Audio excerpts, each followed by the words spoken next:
ভারতে যখন অখণ্ড ভারতের কথা হবে তখন আমি পছন্দ করি বা না করি, আমি অপছন্দই করি, তখন সেভেন সিস্টার্স আলাদা করে ফেলবো, এই আলাপ শুরু হবে। ট্রাম্প মাদুরোকে তুলে নিয়ে এসছেন, ব্যাপারটা এই না। আমরা কেন যেন এই দেশের মানুষরা 2022 সালের সিগনিফিকেন্ট ঘটনাটাকে ভুলে যাই, সেটা হচ্ছে রাশিয়ার ইউক্রেন আগ্রাসন। পৃথিবী পুরোপুরি পাল্টে যেতে শুরু করেছে আসলে ওই সময়। একটা দেশ আর একটা দেশকে অ্যাটাক করে তার 20% ভূমি অ্যানেক্স করে নিচ্ছে তার সাথে।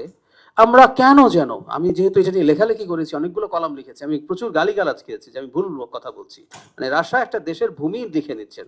পোস্ট সেকেন্ড ওয়ার্ল্ড ওয়ারে আমরা যুদ্ধ করেছি, সারা পৃথিবীতে প্রচুর যুদ্ধ হয়েছে, কিন্তু আপনার একটা নেইবারিং কান্ট্রির অ্যাটাক করে আপনার রাশিয়ান স্পিকিং পিপলের নিরাপত্তার অজুহাতে আপনি 20% ভূমি অ্যানেক্স করে নেবেন, এই ঘটনা ঘটে নাই। যদি ঘটে তাহলে আমরা কেমন হব ভবিষ্যতে সেটা বুঝতে পারছি। ওয়ার্ল্ড অর্ডারের যে ন্যূনতম কতগুলো রেড লাইন ছিল, যেটা সব গ্রেট পাওয়ার মানতো, সেটা আসলে 22 সালে ভাঙা শুরু হয়েছে।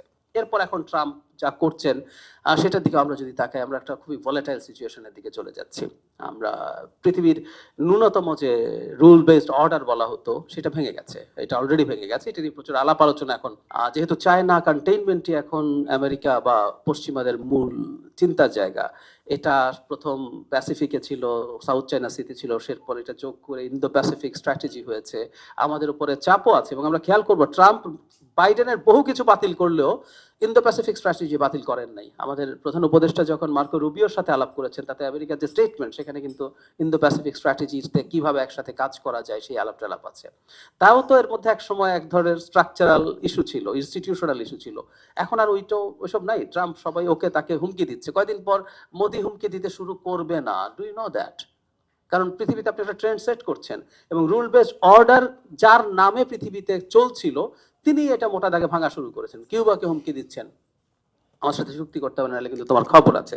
তো এই প্রেক্ষাপটে দাঁড়িয়ে আসলে আমাদের একটু মনে হয় ভাবা দরকার আছে, কারণ আমাদের এই ঝুঁকিগুলো বাইরে থেকেও আসতে শুরু করবে, এবং এই ঝুঁকিগুলো তখনই আসলে খুব এফেক্টিভলি কাজ করা যায় যখন আমাদের মধ্যে প্রচুর বিভেদ থাকে। আমি এই জায়গাটায় আসতে চাচ্ছিলাম। 5 আগস্ট পরবর্তী সময়ে আমাদের মধ্যে মারাত্মক রকম বিভাজন এবং বিভেদ দেখেছি, যারা শেখ হাসিনার বিরুদ্ধে লড়াই করেছেন তাদের মধ্যেও, মানে শত্রুতার পর্যায়ে চলে গেছে। ধরুন বাংলাদেশে একটা নির্বাচন হবে, একটা দেশের স্টেবিলিটির জন্য নির্বাচন এসেনশিয়াল, এই জিনিসটা আমরা ঠিক মতো মেনে নিতে পারছি না। বাংলাদেশ থেকে বলা হচ্ছে নির্বাচন হলে নাকি গৃহযুদ্ধ হবে। একজন খুবই প্রমিনেন্ট পাবলিক ইন্টেলেকচুয়াল এই কথা বলেন, অথচ সারা পৃথিবী জানে যে একটা সুষ্ঠু নির্বাচন না হওয়াই রাদার গৃহযুদ্ধ ট্রিগার করে। কিন্তু উনি এই আলাপ আনার চেষ্টা করছেন, এবং বাংলাদেশে বেশ কিছু মানুষ, বেশ কিছু রাজনৈতিক দল প্রকাশ্যে অথবা ইঙ্গিতে এটার পক্ষে দাঁড়াচ্ছেন। তো এই যে বিভাজন, এই বিভাজনগুলো আসলে আমাদের জাতীয় নিরাপত্তা, যত পুলিশ দেন আপনি, এই পুলিশ কাজ করার, আপনি পুলিশ কমিশন করেন আর নানান কিছু করতে পারেন, এগুলো আসলে আলটিমেটলি কাজ করবে না, কারণ আমরা নীতিগতভাবে নিজেরা একমত হইনি যে আমরা এটা মেনে চলবো। প্রচুর আলাপ এখন পৃথিবীতে হয়। একটা বিখ্যাত বই আছে, হাউ ডেমোক্রেসিস ডাই। ওই বইটা ধরে ধরে দেখিয়েছে কিভাবে চমৎকার কনস্টিটিউশন ও স্বৈরাচার ঠেকাতে পারে না। ধরে ধরে দেখিয়েছে প্রচুর এক্সাম্পল দিয়ে। ওনারা শেষ পর্যন্ত যেটা বলেন যে কতগুলো মূলগত জায়গায় নিজেদের আসলে ঐক্যমত্য যদি না হয়, রাজনৈতিকভাবে যদি আমরা এনগেজ করে যদি সেই জিনিসগুলো যদি ঠিকঠাক মতো করতে না পারি, কোনো কিছুই আমাদের ইন্টারনাল সিকিউরিটি এনশিওর করতে আসলে পারে না। আমি আবারও বলি, আমি বলছি না সংবিধান ভালো করে লিখতে হবে না, আইন বানাতে হবে না, আমি তা বলছি না, কিন্তু এটা করে যদি করে ফেলা যাবে, সেটা যারা মনে করি তাতে একটা প্রবলেম আছে। তখন হয় কি, আমরা অন্য এনগেজমেন্ট গুলো করি না, আমরা যাবতীয় মনোযোগ রাখছি এটা লিখে ফেলতে হবে, এটা করে ফেলতে হবে, সেটার দিকে। আমাদের পটেনশিয়াল ঝুঁকি প্রচন্ড রকম। সারা পৃথিবীতে একটা মারাত্মক র্যাডিক্যাল রাইটিস্ট পলিটিক্সেরই উত্থান হচ্ছে, মানে ডেমোক্রেটিক প্রসেসের মধ্যে। এটা কিন্তু হাসিনার কথা বলছি না, প্রচন্ড রাইটিস্ট একটা পলিটিক্সের উত্থান করছে। এবং আমাদের আরেকটা ঝুঁকি হচ্ছে, আমাদের বর্ডারের ওপাশে পৃথিবী যাকে নিয়ে টপ কয়েকজনকে নিয়ে আলোচনা করে, তাদের একজন আমাদের ওপাশে আছেন নরেন্দ্র মোদী। উনি যখন তার এই র্যাডিক্যাল আইডেন্টিটি পলিটিক্স চালাতে থাকবেন, তার রিয়াকশন বাংলাদেশে হতে থাকবে। ভারতে যখন অখণ্ড ভারতের কথা হবে তখন আমি পছন্দ করি বা না করি, আমি অপছন্দই করি, তখন সেভেন সিস্টার্স আলাদা করে ফেলবো, এই আলাপ শুরু হবে।